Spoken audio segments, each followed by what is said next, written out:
Hi dears, Mahalakshmi ഇന്നത്തെ എപ്പിസോഡിലേക്ക് എല്ലാവർക്കും സ്വാഗതം. അങ്ങനെ നമ്മുടെ മാർക്കോ ആണെങ്കിൽ ഉണ്ണിയാണെങ്കിൽ പെട്ടെന്ന് തന്നെ പിടിച്ചു വെച്ചിട്ട് നല്ലപോലെ ഗുണ്ടായിസം കാണിക്കുന്നുണ്ട്. അതുകൊണ്ട് തന്നെ ഉണ്ണിയാണെങ്കിൽ പറയുന്നുണ്ട്, മാർക്കോ എന്നെ ഒന്നും ചെയ്യരുത്, ഞാനല്ല ഏട്ടനെ കൊല്ലാൻ ശ്രമിച്ചത്, എന്നെ വെറുതെ വിടൂ എന്നൊക്കെ പറയുന്നുണ്ട്. എന്നെ നീ ഒന്നും ചെയ്യരുത്, എനിക്കൊരു മകനുണ്ടാവാനോ സാധ്യതയുണ്ട്, എൻ്റെ ഭാര്യ ഗർഭിണിയാണ്, അതുകൊണ്ട് എന്നെ നീ വെറുതെ വിടണം മാർക്കോ എന്നൊക്കെ പറയുന്നുണ്ടെങ്കിലും മാർക്കോ പറയുന്നുണ്ട്, നിനക്ക് നാണോ ഇല്ലേ എൻ്റെ മുമ്പിൽ ഇരുന്ന് ഇങ്ങനെ സംസാരിക്കാൻ?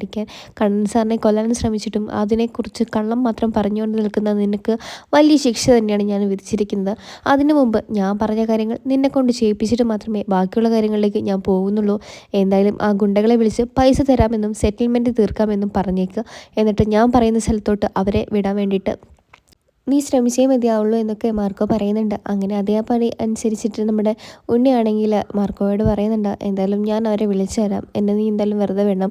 അപ്പോൾ മാർക്കോ പറയുന്നുണ്ട്, അതൊക്കെ ഞാൻ വന്നതിന് ശേഷം ഞാൻ ആലോചിക്കട്ടെ എന്നൊക്കെ പറഞ്ഞിട്ട് ആ ഗുണ്ടകളെ വിളിച്ചു കൊടുക്കുന്നുണ്ട് മാർക്കോയ്ക്കാണെങ്കിൽ. അങ്ങനെ ഉണ്ണിയാണെങ്കിൽ മാർക്കോ പറഞ്ഞ പോലെ തന്നെ അക്ഷരം പ്രതി തെറ്റാതെ പറയുന്നുമുണ്ട്. അങ്ങനെ ഉണ്ണിയാണെങ്കിൽ എല്ലാ കാര്യങ്ങളും ഗുണ്ടകളോട് വിളിച്ചറിയിച്ചിട്ട് ഗുണ്ടകളോട് പറയുന്നുണ്ട് ബോയ്സ് സ്കൂളിൻ്റെ ബാക്കിലോട്ട് വരാൻ വേണ്ടിയിട്ട്. അങ്ങനെ സ്കൂളിൻ്റെ ബാക്കിലോട്ട് എത്തുന്ന ഗുണ്ടകളാണെങ്കിൽ മാർക്കോയെ കണ്ട് ഞെട്ടുന്നുണ്ട്. ഇതാരാണ്, ഇയാളാണോ ഇനിയിപ്പോൾ പൈസ തരാൻ പോകുന്നതെന്നൊക്കെ സംസാരിച്ച് മാർക്കോയുടെ അടുത്തേക്ക് പോകുന്നവരും ഡീലിനൊക്കെ കുറിച്ച് സംസാരിക്കുമ്പോൾ മാർക്കോ ചോദിക്കുന്നുണ്ട്, എന്നെ കണ്ണൻ സാറിനെ കൊല്ലാൻ ശ്രമിച്ച നിനക്കൊക്കെ ഞാൻ ഡീലിലടാ, വേറെ എന്തെങ്കിലുമൊക്കെ തരാമെന്നൊക്കെ പറഞ്ഞ് അവരെ ഇടിച്ച് തകർക്കുന്നുണ്ട് നമ്മുടെ മാർക്കോ ആണെങ്കിൽ. അപ്പോഴേക്കും ആണെങ്കിൽ ഗുണ്ടകൾ പറയുന്നുണ്ട്, അയ്യോ സാറേ, ആ സാറ് പറഞ്ഞതുകൊണ്ടാണ് ഞങ്ങൾ അങ്ങനെ ചെയ്തത്, അല്ലാതെ അയാളോട് ഞങ്ങൾക്ക് ഒരു പ്രതികാരവും ഒന്നുമില്ല, എന്തായാലും ഞങ്ങൾ ഇനി അവരൊന്നും ചെയ്യാൻ വേണ്ടിയിട്ട് അങ്ങോട്ടേക്ക് വരുന്നേയില്ല എന്നൊക്കെ ഗുണ്ടകളാണെങ്കിൽ അവിടെ നിന്ന് തടി തപ്പി ഓടി രക്ഷപ്പെടുകയാണ് ചെയ്യുന്നത് തന്നെ. അപ്പോഴേക്കും കണ്ണനാണെങ്കിൽ ബോധം വന്നതിന് ശേഷം മഹിയും കുഞ്ഞിനൊക്കെ ഇവരെ അറിയിക്കുന്നുണ്ട്, പ്രശ്നമൊന്നുമില്ല എന്നൊക്കെ കാര്യങ്ങളൊക്കെ പറയുന്നുണ്ട്. അതിനുശേഷമാണെങ്കിൽ ദുർഗയോടും കാര്യങ്ങളൊക്കെ അവതരിപ്പിക്കുന്നുണ്ട്, അമ്മേ ഞാൻ എന്തായാലും വീട്ടിലോട്ട് വന്നിട്ട് ബാക്കി കാര്യങ്ങൾ സംസാരിക്കാം, അതായിരിക്കും കുറച്ചുകൂടെ നല്ലതെന്നൊക്കെ പറയുന്നുണ്ട്. എന്തായാലും എനിക്കിപ്പോൾ ഒരു കുഴപ്പമില്ല, മാർക്കോ കൃത്യസമയത്ത് ഇവിടെ എത്തിച്ചത് കൊണ്ട്. അപ്പോൾ നമ്മുടെ ദുർഗ ചോദിക്കുന്നുണ്ട്, അപ്പോൾ ഉണ്ണി എവിടെയെന്ന് ചോദിക്കുന്നുണ്ട്. അപ്പോൾ നമ്മുടെ കണ്ണൻ പറയുന്നുണ്ട്, അമ്മേ അതൊക്കെ ഞാൻ വീട്ടിൽ വന്നിട്ട് പറയാമെന്ന് പറഞ്ഞില്ലേ, ഇപ്പോൾ എന്തായാലും എനിക്ക് സംസാരിക്കാൻ താല്പര്യമില്ല ഒന്നിനെക്കുറിച്ചും എന്നൊക്കെ പറയുന്നുണ്ട് കണ്ണനാണെങ്കിൽ. അതിനുശേഷം കണ്ണൻ കോള് കട്ട് ചെയ്തിട്ട് ദുർഗയാണെങ്കിൽ ഇങ്ങനെ ഓരോന്ന് ആലോചിക്കുന്നുണ്ട്. എന്നാലും ഉണ്ണി എവിടെ പോയി, ഉണ്ണിയാണെങ്കിൽ അവിടെ ഇല്ലെന്നാണല്ലോ കണ്ണൻ പറഞ്ഞത് എന്നുള്ള ഇതിലൊക്കെ സംസാരിക്കുന്നുണ്ട്. അപ്പോഴേക്കും നമ്മുടെ കരുണയ്ക്കാണെങ്കിൽ നല്ല ടെൻഷൻ ആവുന്നുണ്ട് ഈ കാര്യങ്ങളൊക്കെ കേട്ടിട്ട്. എന്നാൽ ഉണ്ണി തീർച്ചയായിട്ടും മാർക്കോയുടെ കസ്റ്റഡിയിൽ തന്നെയായിരിക്കും എന്നുള്ളത് മനസ്സിലാക്കുന്നുണ്ട് കരുണയാണെങ്കിൽ. എനിക്കിപ്പോൾ എന്താ ചെയ്യുക, ഉണ്ണിയേട്ടനെ എങ്ങനെ രക്ഷിക്കുക, എപ്പോഴും ഞാൻ അയാളോട് പറയുന്ന അവരെ ഉപദ്രവിക്കാൻ നിൽക്കേണ്ടത്, കാരണം അവരെ ഉപദ്രവിച്ചാൽ നമുക്ക് തന്നെയായിരിക്കും തിരിച്ചടി കിട്ടുന്നതെന്ന് അവരോട് ഞാൻ പറഞ്ഞതാണ്, എന്നിട്ട് ഉണ്ണിയേട്ടൻ എൻ്റെ വാക്ക് കേട്ടിട്ടില്ല, അങ്ങനെ അങ്ങ് ഉണ്ണിയേട്ടൻ പോയി, എന്തിനാണ് ഉണ്ണിയേട്ടൻ ഇങ്ങനെയൊക്കെ ചെയ്യുന്നതെന്നുള്ള മനസ്സിലിങ്ങനെ 100 വട്ട കാര്യങ്ങളൊക്കെ ആലോചിക്കുന്നുണ്ട് കരുണയാണെങ്കിൽ. അപ്പോഴേക്കും നമ്മുടെ മാർക്കോ ആണെങ്കിൽ തിരിച്ചെത്തിയിട്ട് ഉണ്ണിയോട് പറയുന്നുണ്ട്, ഞാൻ നിന്നെ കൊല്ലാനൊന്നും പോകുന്നില്ല, അതുകൊണ്ട് അലറി വിളിച്ച് ശബ്ദം ഉണ്ടാക്കേണ്ട കാര്യമൊന്നുമില്ല. എന്തായാലും നീ കണ്ണൻ സാറിനെ വീൽ ചെയറിലല്ലേ കണ്ടിട്ടുള്ളൂ, നാളെ നിനക്ക് കണ്ണൻ സാറിനെ നേരിട്ട് തന്നെ കാണാം, എന്തായാലും ആ വീൽ ചെയർ ഇനി നിനക്കുള്ളതാണെന്ന് പറഞ്ഞിട്ട് ഉണ്ണിയുടെ കാല് തല്ലി ഒടിക്കുന്നുണ്ട് നമ്മുടെ മാർക്കോ ആണെങ്കിൽ. നല്ലപോലെ വേദനിച്ച ഉണ്ണിയാണെങ്കിൽ അലറി വിളിക്കുമ്പോൾ ഉണ്ണിയുടെ വായിൻ്റെ അകത്ത് മിണ്ടാതിരിക്കാൻ വേണ്ടിയിട്ട് ഒരു തുണി കുത്തി വയ്ക്കുന്നുമുണ്ട് മാർക്കോ ആണെങ്കിൽ. എന്തായാലും മറ്റുള്ളവരെ വേദനിപ്പിക്കാൻ മാത്രം അറിയുന്ന നിനക്ക് ദൈവത്തിന് പോലും ശാപമാണ് നീ, അത് നിനക്ക് ഇപ്പം മനസ്സിലാവില്ല, നീ ഉരുകി വിളിച്ചാൽ ഒരു ദൈവം പോലും നിൻ്റെ പ്രാർത്ഥന കേൾക്കുകയില്ല, അത്രയ്ക്ക് ക്രൂരതയും പാവങ്ങളും നീ ചെയ്തിട്ടുണ്ട്, തെറ്റിൽ നിന്ന് തെറ്റിലേക്കാണ് നീ പോയിക്കൊണ്ടിരിക്കുന്നത്, തെറ്റ് മനസ്സിലായിട്ടും പിന്നീടും ആ തെറ്റ് നീ ആവർത്തിക്കുമ്പോൾ ഒരാൾ പോലും ക്ഷമിക്കാൻ തയ്യാറാവില്ല ഉണ്ണി എന്നൊക്കെ പറഞ്ഞ് 2 കാലുകളും ഉണ്ണിയുടെ തല്ലി ഓടിക്കുന്നുണ്ട് മാർക്കോ ആണെങ്കിൽ. അതിനുശേഷം പിറ്റേന്ന് രാവിലെ ആകുമ്പോഴേക്കും ഉണ്ണിയുടെ കാറ് കണ്ട് കരുണയാണെങ്കിൽ ഓടി ചെല്ലുന്നുണ്ട്. ഉണ്ണിയേട്ടന് എന്താ പറ്റിയെന്നുള്ള രീതിയിലൊക്കെ നോക്കുമ്പോഴേക്കും ഉണ്ണിയാണെങ്കിൽ കാറിൽ നിന്ന് ഇറങ്ങി വരുന്നുണ്ട്. ആ കാറിൽ നിന്ന് ഇറങ്ങി വരുന്ന ഉണ്ണിയാണെങ്കിൽ വീൽ ചെയറിൻ്റെ സഹായത്തിലാണ് ഇറങ്ങി വരുന്നത് തന്നെ.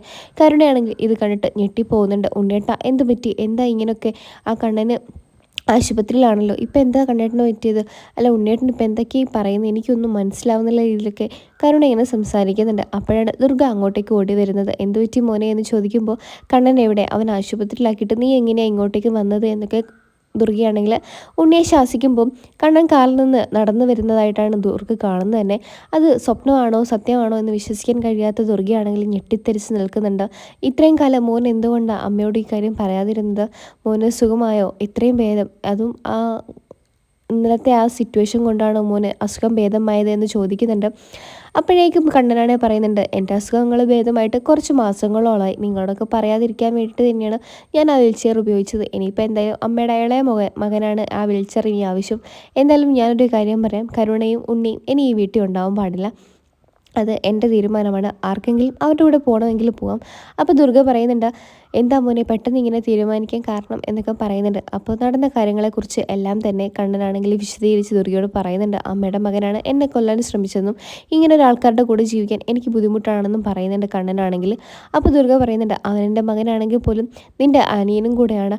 പക്ഷേങ്കിൽ ഈ കാര്യത്തിൽ ഇനി ഞാൻ അവൻ്റെ സപ്പോർട്ട് നൽകില്ല. മോൻ ഇഷ്ടം പോലെ ചെയ്താൽ മതി. എന്തായാലും അമ്മ ഒന്നും തന്നെ ഇടപെടില്ല. അതുകൊണ്ട് മോൻ്റെ കൂടെ തന്നെയായിരിക്കും അമ്മ. തെറ്റും ന്യായീകരണവും ഒന്നും ആയിരിക്കില്ല. പക്ഷേ ശരിയുടെ ഭാഗത്തായിരിക്കും ഇനി അമ്മ ചെയ്തു കൂട്ടിയ പാവങ്ങളെല്ലാം ഇങ്ങനെയെങ്കിലും മാഞ്ഞു പോട്ടെ എന്നുള്ള രീതിയിലൊക്കെ ദുർഗ സംസാരിക്കുന്നുണ്ട്. അങ്ങനെ കരുണ പറയുന്നുണ്ട്, അമ്മ എന്തായി പറയുന്നത്? അമ്മയുടെ ഇളയ മകനില്ലേ, അമ്മയുടെ സ്വന്തം മകനില്ലേ ഈ നിൽക്കുന്നത്? അത് അമ്മയുടെ രക്തത്തിൽ പറഞ്ഞ മകനൊന്നുമില്ലല്ലോ. പിന്നെ എങ്ങനെയാണ് അമ്മയ്ക്ക് കണ്ണേട്ടന് വേണ്ടി സംസാരിക്കാൻ തോന്നിയെന്നൊക്കെ കരുണ പറയുമ്പം കരുണയോട് മിണ്ടാതിരിക്കാൻ വേണ്ടിയിട്ട് ദുർഗ പറയുന്നുണ്ട്, നീ ഒരു അക്ഷരം മിണ്ടരുത്.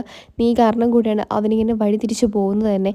അവന് തെറ്റ് പറഞ്ഞ് മനസ്സിലാക്കി കൊടുക്കേണ്ട ഭാര്യയായി നീ അവനെ തെറ്റിലേക്ക് തന്നെയാണ് വീണ്ടും അഴിച്ചു വിടുന്നതെന്നൊക്കെ പറയുന്നുണ്ട് ദുർഗയാണെങ്കിൽ. അങ്ങനെ ദുർഗയാണെങ്കിൽ നമ്മുടെ ഉണ്ണിയോട് പറയുന്നുണ്ട്, എന്തായാലും ഏട്ടനെ കൊല്ലാൻ ശ്രമിച്ച് നിനക്ക് ഇവിടെ സ്ഥാനമില്ല. അതുകൊണ്ട് നീ ഇത്രയും പെട്ടെന്ന് തന്നെ ഇവിടുന്ന് കടന്നു പോകണം എന്നൊക്കെ പറയുന്നുണ്ട്. അങ്ങനെയാണ് ഇന്നത്തെ ഒരു എപ്പിസോഡ് അവസാനിക്കുന്നത്. അങ്ങനെ കണ്ണൻ ഒടുവിൽ നടന്നിട്ടുണ്ട്.